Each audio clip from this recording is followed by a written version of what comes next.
Chocolate. Ah yes, chocolate.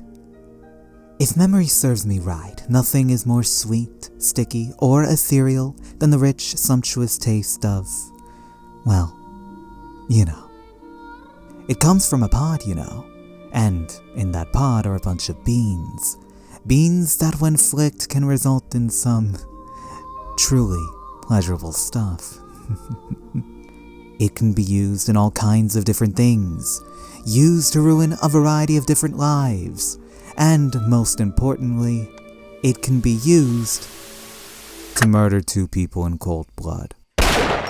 So I shot myself. Yeah, I got into the garbage and ate some chocolate. It's 1895, and somewhere in San Francisco's Golden Gate Park, a romance is slowly blossoming.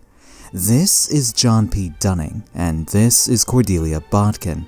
Within a couple of weeks, they'll be well acquainted. Within a couple of months, they'll be, to quote Avenue Q, loud as the hell they want, and within a year's time, they'll be absolutely inseparable. And here's where the other shoe drops. Both Dunning and Botkin were also married.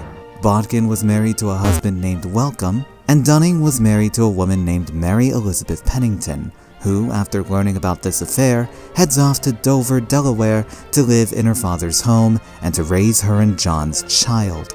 Pennington is not just mad about the affair, but is also mad that John is having an affair again. This man is a whore. In fact, John began calling Cordelia by the pet name Ada because, according to him, Cordelia reminded John of a former love whom he said she resembled. You see, John was many things: a womanizer, frequent gambler, and heavy drinker. He also was a respected correspondent of the Associated Press, until he was caught embezzling funds. Eventually, after being fired multiple times over and becoming incredibly broke, he resided in Cordelia's hotel, and you can imagine what the 2 of them were up to inside its walls. In the meantime, Cordelia was not only smitten, but she was unapologetically smitten. She apparently had a habit of sending taunting letters to Mary Elizabeth regarding John's affairs. John also told Cordelia about some of Mary Elizabeth's habits, including her insatiable sweet tooth, a piece of information that Cordelia would totally forget. In 1898, however, the affair came to an end like many an affair before or since, with tears and heartbreak.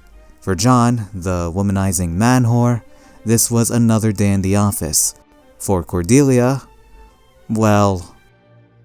Meanwhile, over in Dover, a box of chocolates is delivered to the Pennington household on the 9th of August, 1898.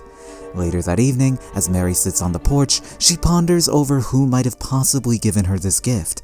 But in the end, it didn't really matter to her, and she ends up eating and sharing the chocolates within this mysterious box to some of her relatives also on the porch. 2 days later, Mary, along with her sister Ida, were both dead, having spent their final days in complete agony.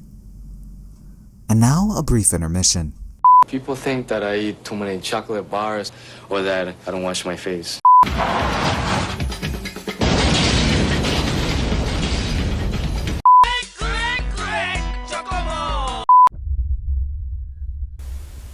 Kinder, Yibbo Shaky, me unscrabbly.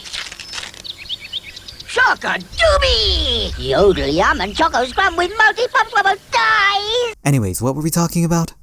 Oh right, a double murder. Yeah, Spider-Man and freezing full effect. The cause of death? Arsenic poisoning. Having learned of the demise of his wife via telegram, John returned to the States and quickly began to help with the investigation. Now, remember when I said that a box of chocolates was delivered to the Pennington household? Well, it wasn't the only thing delivered. There was also a handkerchief, and more importantly, a letter. And when John read this letter, his blood went cold. With love to yourself and baby, Mrs. C. He knew who it was. The handwriting was a dead giveaway, so familiar that he could even hear the voice coming from the paper. Okay, he probably didn't, but the point remains, out of all the women that John was intimate with, only one of them would have had the knowledge and the moxie to do such a crime. Cordelia, meanwhile, had reconnected with her husband, Welcome, and was now living with him and their son in Stockton, California. Life appeared to be normal for the family, but that all changed when one day, a knock came from their door. It was the police, with an arrest warrant, and when given said warrant, Cordelia dramatically sat on her sofa.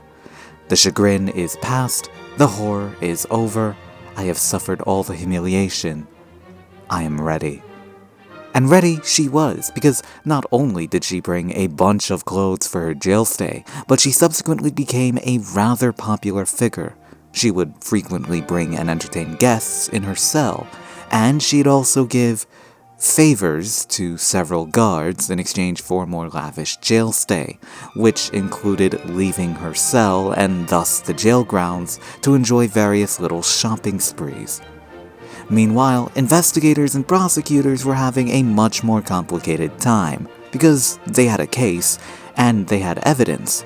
The handwriting, the various store owners and witnesses that saw Cordelia purchasing the necessary stuff, which included the box of chocolates and a container of arsenic that Cordelia claimed was to be used to bleach some hats. There was even a clear motive, yet all of this was incredibly circumstantial. There was also the issue regarding jurisdiction.